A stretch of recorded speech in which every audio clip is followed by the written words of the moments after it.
मिलके सभी करो रे जयकार, मिलके सभी जपो रे नवकार, मिलके सभी जीवन में आने वाले, जीवन में जाने वाले, जीवन में आने वाले, जीवन में जाने वाले, जपोगे तभी तो दुख ये मिटेंगे सभी। जपो रे नवकार, मिलके सभी करो रे जयकार, मिलके सभी।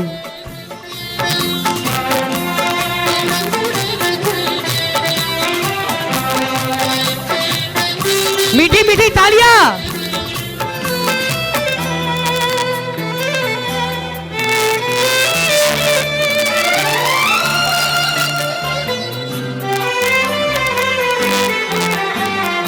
सारी बातों की बातें ये सही, जैसा करेंगे हम मिलता है वही। सारी बातों की बातें ये सही, सुखों को घर पाना है, दुख को दूर भगाना है। सुखों को घर पाना है, दुख को दूर भगाना है। नीयत को अपनी हम कर ले सही, कर ले सही। जपो रे नवकार, मिलके सभी करो रे नवकार, मिलके सभी। Thank you. जय जिनेंद्र, जय जिनेंद्र, जय जिनेंद्र। जयकारा गुरुदेव का। जय जय गुरुदेव। अब मैं हमारे दीसपुर से पधारे सभी हमारे भाइयों से मैं निवेदन करूंगा, समाज के कमेटी से निवेदन करूंगा, हाँ, उनको गुरुदेव को शास्त्र भेंट करने के लिए मैं आप सभी को आमंत्रित करता हूँ।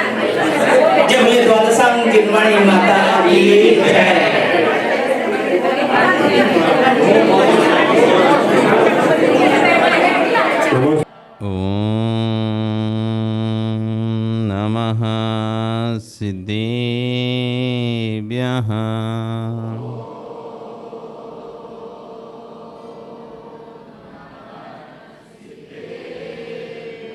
ओम नमः सिद्धेभ्यः।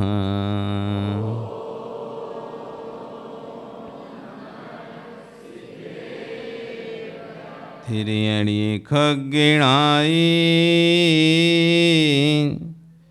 रुत्तारी मोहि सिर सिरणी विहु आईरी राउ पसियो परवादिन्यो भव्य जी लोए। नमो अरिहंताणं, नमो सिद्धाणं, नमो आयरीयाणं, नमो वज्रायाणं, नमो लोये सव्यसाहुणं। बोले अनंत अनंत से परमेष्टि भगवान की, आदिब्रह्म आदिनाथ भगवान की, वर्तमान शासनी महावीर भगवान की, आचार्य कुंद कुंद स्वामी महाराज जी की, आचार्य गण श्री विशुद्ध सागर जी महाराज जी की, अहिंसा में विश्व धर्म की। परम पूज्य मुनि श्री 108 अरिजीत सागर जी महाराज की। जयकारा गुरुदेव का। बंधु,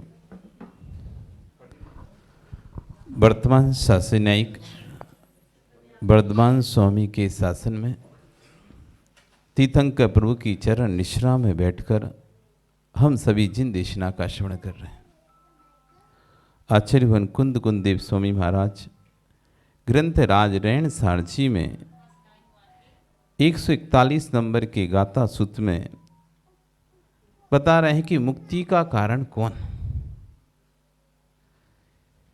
सिद्ध बनना या सिद्ध पर्याय को प्राप्त करना, कर्मों से मुक्त होना। आप बताओ कैसे मुक्त होगे कर्मों से। यदि आपको कर्मों से मुक्त होना है तो कौन सा साधन है जिससे आप कर्मों से मुक्त हो सकते हो? किससे कर्मों से मुक्त होगे? क्या करना पड़ेगा उसके लिए? बस हो जाएंगे। रत्नात्रय धारण करके मुक्ति मिल जाएगी। रत्नात्रय धारण करने से मुक्ति मिल जाएगी।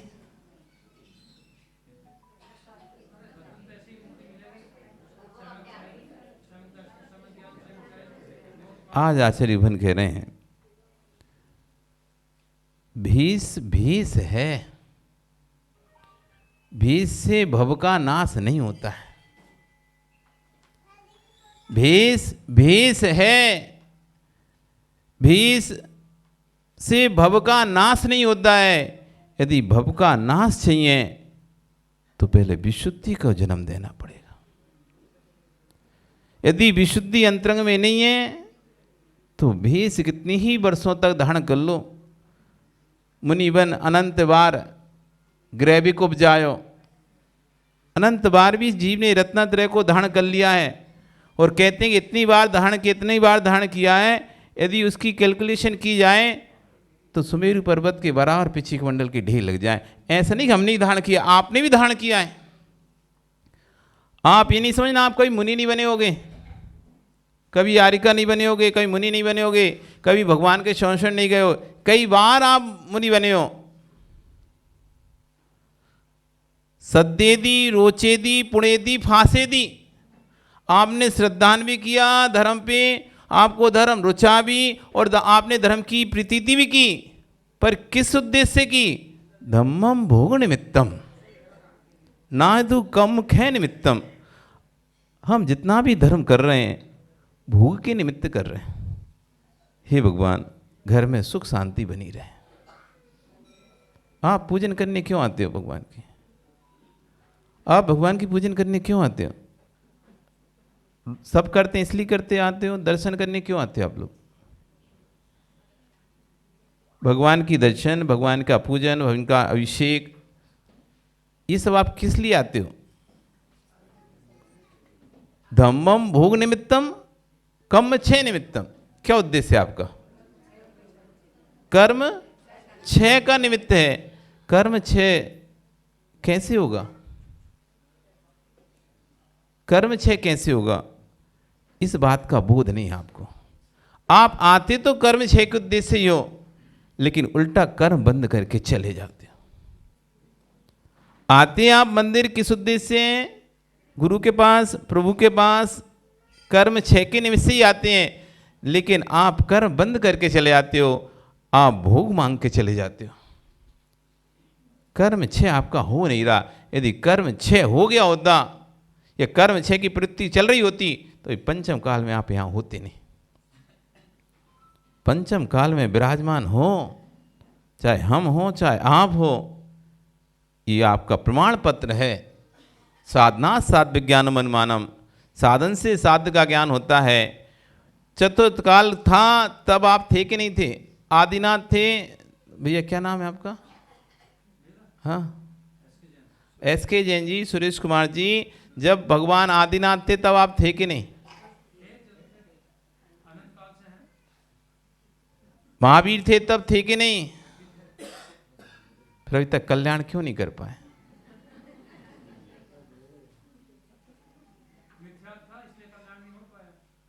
मिथ्यास सिर्फ आपके लिए था या सबके लिए था? मिथ्यास सिर्फ आपके लिए था या सबके लिए था? मिथ्यात तो सबके लिए था, लेकिन सभी का में से सभी तो ऐसे ही जिनका कल्याण हुआ। कुछ तो जीव कल्याण कर गए ना। जो कर गए हैं उन्होंने इस बात को समझ लिया था। वो जो नहीं कर पाए हैं वो अभी भटक रहे हैं। पंचम काल में हम प्रवेश करें, इसका प्रमाण, ये प्रमाण पत्र है कि हम गुरुओं के साथ में रहे, भगवान की भक्ति तो करी, लेकिन उस भक्ति में हमने मायाचारी करी, उस भक्ति में हमने छल कपट किया, उस भक्ति में हमने कसाए अपने अभिमान को, अपने ईगो को आगे रख के किया। धर्म किया, दान किया, पूजा पाठ सुना, पूजा पाठ किया, कुछ भी किया, उसमें सबसे पहले अपने अपने मान को सामने रखा है। थोड़ा सा अभी धर्म स्थान पर हो, आपके सम्मान में कमी हो जाए, आप कितने बड़े धर्मात्मा हो समझ में आ जाता है। थोड़े से भी यदि हमारे सम्मान में कमी हो जाए, जीव को सम्मान प्राप्त करते करते एक आदत सी बन जाती है। जीवों को सम्मान प्राप्त करते करते एक आदत सी बन जाती है सम्मान प्राप्त करने की। यदि सम्मान प्राप्त ना हो तो फिर उसे, क्योंकि मनुष्य को यदि आगम वचन आगम के हिसाब से देखें तो देवों को कोई जन्म से कोई कसाय प्राप्त होती है तो लोभ कसाय, तिरंजों को जन्म से कोई कसाय है तो मायाचारी कसाय, नारकियों को कोई कसाय है तो क्रोध कसाय, और मनुष्यों को कोई जन्म से कसाय है तो मान कसाय। थोड़ा सा भी उसके मान में, उसके सम्मान में कमी हो जाए, बच्चा जन्म हुआ, रो रहा है, बिलक रहा है, आप कह रहे हैं बच्चा रो रहा है, बच्चा रो रहा है। क्यों रो रहा है वो बच्चा? वो इसलिए रो रहा है, अरे तुम लोग बढ़िया खड़े हो और हमको जमीन पे पड़े हैं, हम उठाओ हमें, उठाओ हमें। हम ऐसे जमीन पर नहीं पड़े रह सकते। जैसे ही तुमने उठाया चुप चुप हो गया, महान कसाय। तो आचार्य आज ये कह रहे हैं, रणत्ते कर्णत्ते जोगत्ते गुत्तिते विशुद्धेहि संयुक्तो जो ईसो शिवगति पहणाय गो होदी। जो योगी ऋणत्य से युक्त है, तीन कर्णों से युक्त है, तीन युगों से युक्त है, यदि विशुद्धि नहीं है तो वह मोक्ष मार्गी नहीं है। रत्नात्रय से युक्त है, कर्ण से भी युक्त है, युगों से युक्त है, लेकिन यदि विशुद्धि नहीं है तो मुक्ति का वर्ण नहीं कर पाएगा। प्रधान कोई है, प्रधान कोई है तो विशुद्धि है, प्रधान कोई है तो संकलितता की हानि है।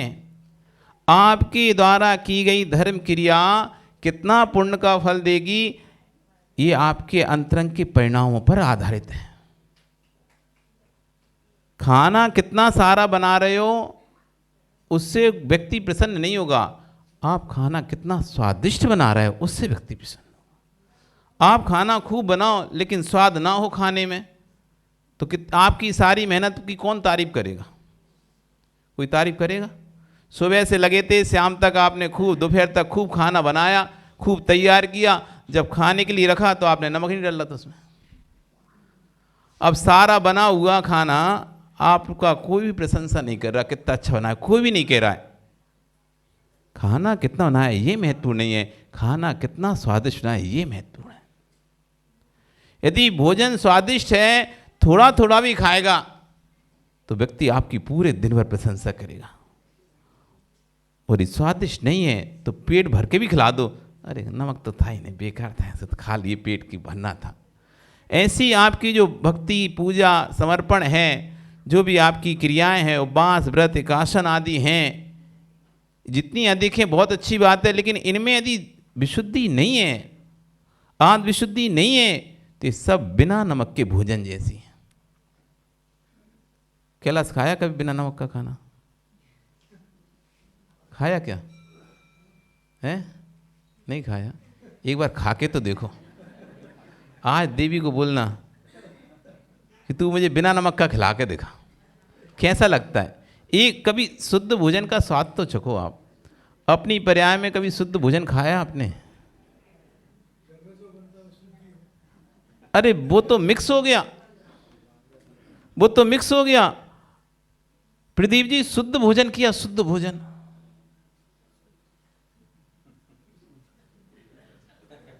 तुमने नमक मिला दिया, अब तो ये विकृत हो गया, मिक्स हो गया। अब आपको स्वाद शुद्ध का नहीं आएगा, अब मिश्र अवस्था का आएगा, जिसमें नमक भी ना मिला हो, घी भी ना हो, बघार भी ना हो। ऐसा उबला दाल खाई कभी, उबली लौकी खाई, उबली सब्जी खाई, बिना नमक की रोटी खाई, हाथ तो उठा रहे हैं ऐसे ऐसे, हम बस लौकी खाई तो नमक तो सब उसमें डाल रखे रखा था ना। तुमने घी नहीं डाला तो क्या, लेकिन नमक तो डाल दिया था, स्वाद तो ले रहे थे। तो शुद्ध भोजन का स्वाद अभी तक चखा नहीं है। अब जब तुमने शुद्ध भोजन का स्वाद अभी तक नहीं जाना, फिर आत्मा का स्वाद क्या जानोगे? पहले शुद्ध भोजन का स्वाद लेना सीखो, तब तुम्हें विशुद्धि समझ में आएगी। हम इस हलचल को, संगीत को, गाने बजाने को, बोलने को, इसी में धर्म ढूंढ रहे हैं और इसी में सुख ढूंढ रहे हैं। वास्तव में सुख का आनंद लेना है तो एकांत में बैठना सीखना चालू करो। जब कभी शांति का वेदन करना हो, रात्रि के 12 बज रहे हो, लाइट चली जाए पूरे शहर की, अपनी छत पे जाओ, अपने घर की छत पे जाओ, तब तुम्हें समझ आएगा शांति क्या चीज है। अभी हम हलचल को, हल्ला गुल्ला में ही शांति ढूंढ रहे हैं। आचार्य वनिया कह रहे हैं, आत्मा की सम्यक गुण की व्याख्या करते हुए समझा रहे हैं कि मुक्ति का संगम करने वाला कोई है तो वह सम्यक्त है, संसार ग्रहण कराने वाला कोई हेतु है तो मिथ्यात्व है, सबसे बड़ा कोई शत्रु है तो मिथ्यात्व है, और मित्र कोई है तो सम्यक्त है। यदि संसार परिभ्रमण से बचना है तो सम्यक को प्राप्त करना होगा, और सम्यक तभी प्राप्त कर पाओगे जब परिणामों में तुम्हारा प्रसम भाव आएगा, जब परिणामों में कसाय का उपशमन होगा तब सम्यक्त होगा, जब दूसरों के प्रति ईर्ष्या कम होगी तब सम्यक्त होगा, जब आपका अभिमान घटेगा तब सम्यक्त होगा।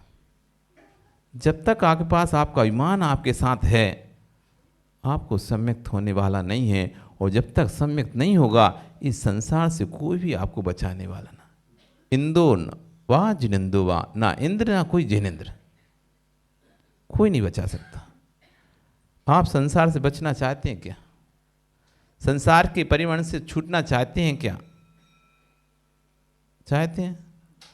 भैया क्या नाम तुम्हारा है? हाँ, ये आए थे हमारे पास बंगाई गांव में, सब ये पूरी महिलाएं, यहाँ से कम से कम 25-30 महिलाएं पहुंची थी। आप भी पहुंचे थे राजा भाई साहब? अब पता नहीं कौन कौन था, लेकिन सुभाष जी तो थे शायद। और राजा को तो हमने सबसे पहले बंगाई गांव में जब मिलन हुआ था आचार्य प्रमुख सागर जी महाराज का, उस समय पर कैलाश जी तो, और उससे पहले बिंदश्री माता जी को बिहार करा रहे थे, उससे पहले से वो धोड़ी में रुकना प्रारंभ कर दिए थे, तो पहले से इनसे पहचान है। पर ये नहीं पता था ये रियाबाड़ी के, हमें तो अभी पता चला। राजा भाई हमको मिले बंगाई गांव में, सुभाष जी ये सब और भी लोग थे, और 5-7 लोग थे पहली। हाँ, ये प्रदीप नाम है ये। हाँ, राजगिरी मिले थे, लेकिन वो राजगिरी की पहचान नहीं थी, वो तो श्रावक और मुनि बस इतना ही था। बंगाई गांव में पहली बार मिले, तब इन्होंने नमोस्तु किया, बोला कोई बोला ये राजा हैं। मैंने कि हमें क्या करना है राजा हैं तो। अरे राजा की सेवा वो करे जिसे राजा से कुछ चाहिए हो। राजा की सेवा कौन करे? जैसे राजा से कोई चाहिए हो तो राजा की सेवा करे, तो हम कि हैं राजा तो हम क्या करें, हम महाराजा हैं। ये राजा तो हम महाराजा। पहली बार इनका हुआ जब मिले आज प्रमुख सागर जी महाराज के समय में, तब इन सभी 5-6 लोग थे जो महाराज जी को बिहार करा के लेके आ रहे थे। उसके बाद बंगाई गांव में एक बार आप लोग आए, पूरी टीम एक बस भर के आई थी, शायद एक बस लेके आए थे आप शायद कहीं आए थे, वहाँ से पूरी बस फिर इधर, हाँ टोपी लगा के सभी लोग आए थे। फिर उसके बाद सभी लोग नलवाड़ी में आए, नलवाड़ी आए। उस समय सब तब भी भावना भाए थे और अभी भी उससे नलवाड़ी में भावना भाए थे, महाराज जी रियावाड़ी आओ। हम तो जानते नहीं थे कौन सी वाड़ी है, कि रियावाड़ी आओ।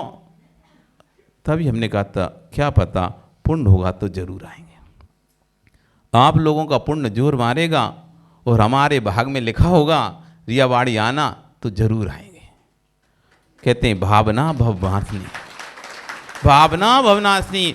आप मंगल भावनाएं भाव, ऐसा कोई भी कार्य नहीं है जो पूर्ण नहीं होगा। जब प्रशस्त भावनाएं प्रबल उदय में आती हैं, तीर्थंकर का विहार बुद्धिपूर्वक नहीं होता। तीर्थंकर का विहार बुद्धिपूर्वक, उनकी कोई भी एक कार्य बुद्धिपूर्वक नहीं, अनिच्छापूर्वक होता है, स्वतः ही होता है, स्वाभाविक होता है। उसके लिए आचार्यों ने एक बहुत अच्छा उदाहरण दिया है। तीर्थंकरों का विहार वैसा ही स्वाभाविक होता है जैसे स्त्रियों में मायाचारी स्वाभाविक होती। हम नहीं कह रहे, कुंद स्वामी ने कहा ऐसा स्वाभाविक है, करना नहीं भी चाहे तो हो ही जाती है। तो ऐसे तीर्थंकर विहार स्वाभाविक किसके पुण्य से होता है? भव्यों के पुण्य से तीर्थंकर का भी विहार अपने आप उस जगह हो जाता है। ऐसी जब हम भावनाएं तीव्र प्रबल भाते हैं, यहाँ की माताओं की बहुत भावना थी, बहुत भावना थी, बहुत उन्होंने अन्य बिने उस समय किया था, नलवाड़ी में खूब भक्ति भी की थी, प्रवचन भी हुआ था शायद, है ना, प्रवचन भी उस समय हुआ था। तो हमने कहा था तुम इतनी दूर आए, एक एक जोड़ी कपड़े और ले आते, याद है तुम लोगों को? हमने बोला कि तुम इतनी दूर आए, एक एक जोड़ी कपड़े और 16 के ले आते तो कम से हार दे लेते हैं। समय भी व्यय हुआ, धन भी व्यय हुआ, पुण्य भी नहीं मिल पाया। पता नहीं था कि हार लेने के लिए हम ही यहाँ आ जाएंगे। तो हम तो उस समय नहीं दे पाए थे, लेकिन हम ही अब यहाँ आ गए। प्रवास दिसपुर का 24 दिन का, ये दिसपुर समाज के सभी लोग आए, इन सबको आशीर्वाद। 24 दिन का प्रवास दिसपुर में रहा, 24 घंटे जैसा निकल गया। अब 24 दिन का नहीं पता चला तो फिर 2 दिन का क्या पता चलेगा राजा भाई। अब तुम कम ही दिन के लिए आए तो हम क्या करें? तुम जल्दी से धर्मशाला बना लो, तो तुम तो चतुर्मासी कराया करो। फिर भावना भवनाशिनी, प्रशस्त भावना जब प्रबल उदय में आती हैं तो ऐसे ऐसे कार्य हो जाते हैं। तीर्थंकर कौन बनता है? तीर्थंकर कौन बनता है भैया, राजा भाई? तीर्थंकर कौन बनता है? 16 कारण भावना भाने वाला जीव तीर्थंकर प्रीति का बंद करता है। विश्व मैत्री, विश्व के एक एक आदमी की जाकर उसकी हेल्प करने नहीं जाता, वो हर आदमी की मदद करने जा रहा हूं इसलिए भैया वो तीर्थंकर है, नहीं, वो तो तीर्थंकर के पादमूल में बैठा हुआ है, वहीं बैठे बैठे विश्व कल्याण की भावना भा रहा है। वहीं बैठे बैठे, करने नहीं जा रहा वो, कहीं भी करने नहीं गया वो जीव, वहीं बैठे बैठे वात्सल्य भावना बहा रहा है, साधु भैया वृत्ति भावना बहा रहा है, विनय भावना बहा रहा है, दर्शन विशुद्धि भावना बहा रहा है, आवश्यक भावनाएं बहा रहा है, 16 कारण भावनाएं। जा कहीं रहा, बैठा ही बैठा है, भावना बहाते बहाते ही वो तीर्थंकर वृत्ति का बंद कर लेता, कहीं नहीं गया। ऐसी आप भावना बहाते बहाते स्वर्ग की आयु का बंद कर सकते हैं, और भावना बहाते बहाते नरक की आयु का बंद कर सकते हैं। आप चाहें तो देव बन सकते हैं, आप चाहें तो नारकी बन सकते हैं, आप चाहें तो मनुष्य बन सकते हैं, आप चाहें तो त्रिंज बन सकते हैं। किसी भगवान के हाथ में आपकी पर्याय नहीं है, और ना किसी कर्म के हाथ में आपकी भावी पर्याय है। आप स्वयं के परिणामों को जैसा रखेंगे वैसी आपकी भावी पर्याय नियत होगी। कोई ईश्वर, कोई भगवान, कोई व्यक्ति हमें ना तो नरक भेजता ना स्वर्ग भेजता है, हम स्वयं अपनी आत्मा को नरक स्वर्ग भेजते हैं। कर्म के उदय आने से कोई व्यक्ति का अहित नहीं होता। महाराज जी कर्म का उदय हम क्या करें? कर्म के उदय से कभी अहित नहीं हुआ किसी का। कर्म के उदय में जो आपने परिणाम खराब किए हैं उससे अहित होता है। जो ज्ञानी जीव है कर्म के उदय आने पर उस उदय में तटस्थ रहता है। जो अज्ञानी जीव है उस कर्म के उदय में आने पर रोता है, बिलखता है। सिर दर्द हुआ विनोद जी, सिर दर्द हुआ, असाता वेदनी कर्म को उदय था। टीकमचंद जी, सिर दर्द हुआ, असाता वेदनी कर्म को उदय था। अब सिर दर्द होने पर आप क्या करोगे? और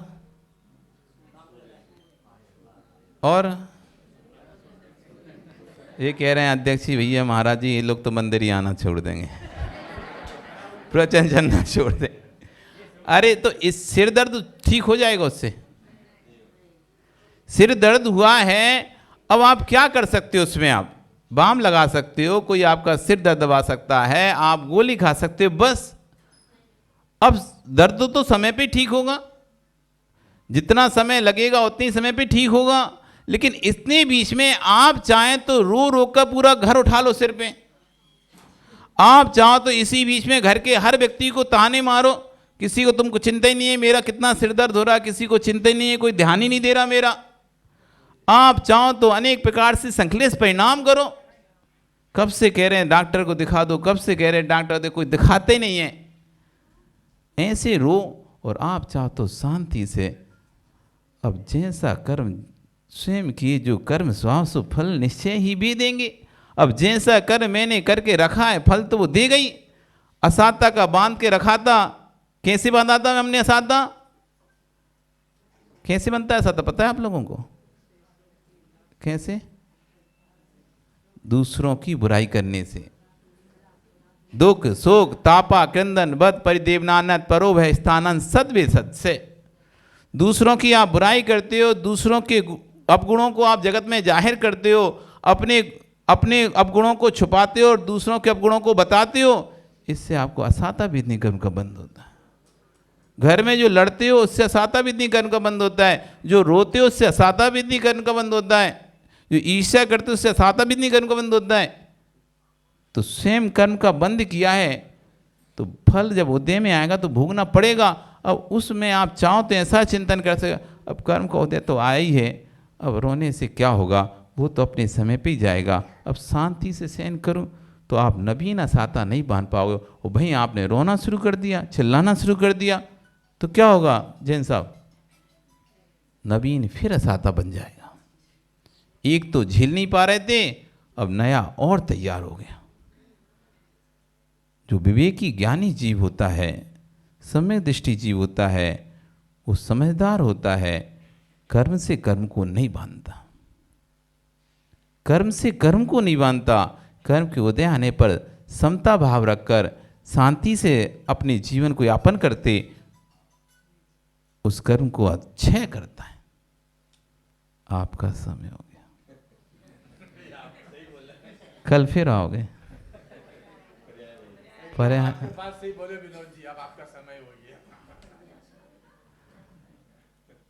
हो गया ना सुमेर जी? अभी सुमेर जी कह रहे हैं समय हुआ ही नहीं है। ये अध्यक्ष जी का क्या नाम है? राजकुमार जी। समय हो गया कि नहीं है? कितने वर्ष के हो गए आप? है 76 वर्ष के हो गए, फिर भी कह रहे आप समय नहीं हुआ अभी भी। अभी कितना और चाहिए आपको समय? हाँ तो मुनि बन के जाना, तो कितने समय बाद बनोगे मुनि? कितना समय और चाहिए? अब समय हो गया है, आम पक चुका है, आम पक चुका है, समय हो गया है। यदि अब आपने अभी भी समय को नहीं समझा तो फिर ये समय फिर से दोबारा आने वाला नहीं है। बोली भगवान महावीर स्वामी की।